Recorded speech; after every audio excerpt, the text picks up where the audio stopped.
Salut à vous tous, ici Jeff Rose. Il ne reste qu'une dizaine de jours avant le jour J des élections générales québécoises 2022. Et plus on avance, plus on observe les sondages, on a l'impression de jouer littéralement dans un même film. Un même film, un film plutôt en question qui s'est fait précédemment cette année lors de la campagne électorale en Ontario. Bon, résumé de ce film pour ceux-là qui sont nuls en politique ou ils ont manqué un peu, c'est l'année 2022. En effet, vous avez un parti, celui au pouvoir ou même sortant, vu que l'Assemblée législative, elle est totalement dissolue actuellement au Québec, euh, qui est en haut des intentions de vote. Le top des tops des partis euh, dans les intentions de vote. Et vous avez, et c'est là où c'est l'action qui se produit et une question qui se forme, qui va former l'opposition officielle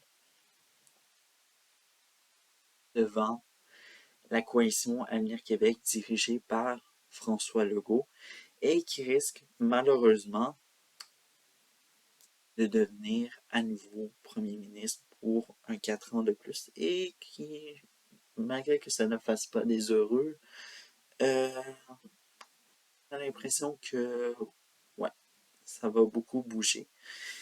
Mais ça a beaucoup bougé pour ce qui est de la deuxième place. Tout ça, imaginez-vous que en tout début, le Parti libéral du Québec, le parti, était toujours numéro 2 dans les intentions de vote, a vu son intention de fondre euh, de 3%, moins de 3% maintenant. C'est une avancée, certains disent que c'est une avancée majeure, tout ça, c'est, on pourrait dire, un geste majeur pour tout ça.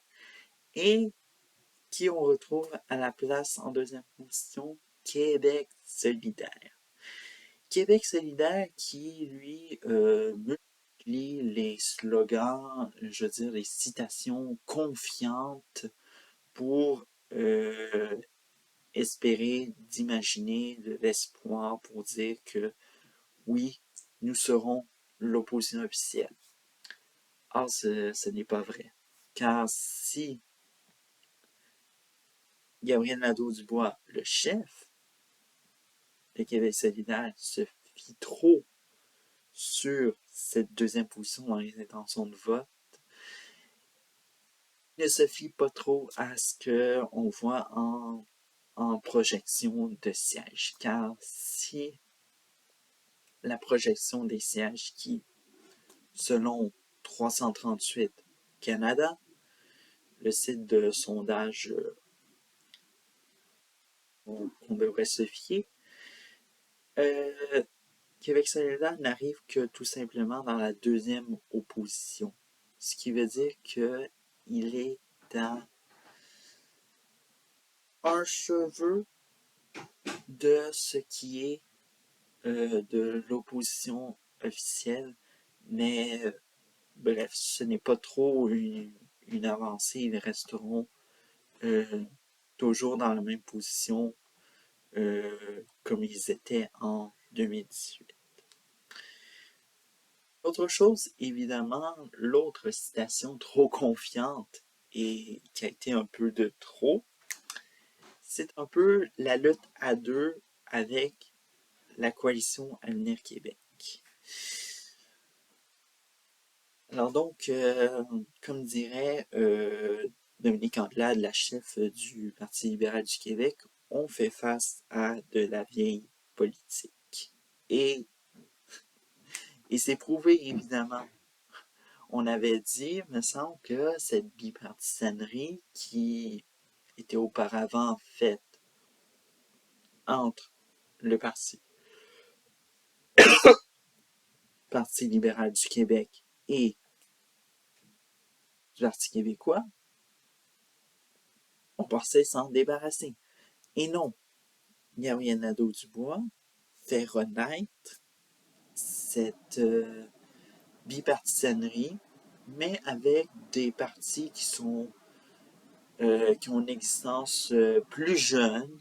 Et voilà, et voilà pourquoi on a vu dans les deux débats François Legault attaquer fréquemment, et je pense majoritairement, Gabriel Nadeau-Dubois sur son programme électoral, et Gabriel Nadeau-Dubois attaquer en retour François Legault pour son programme électoral.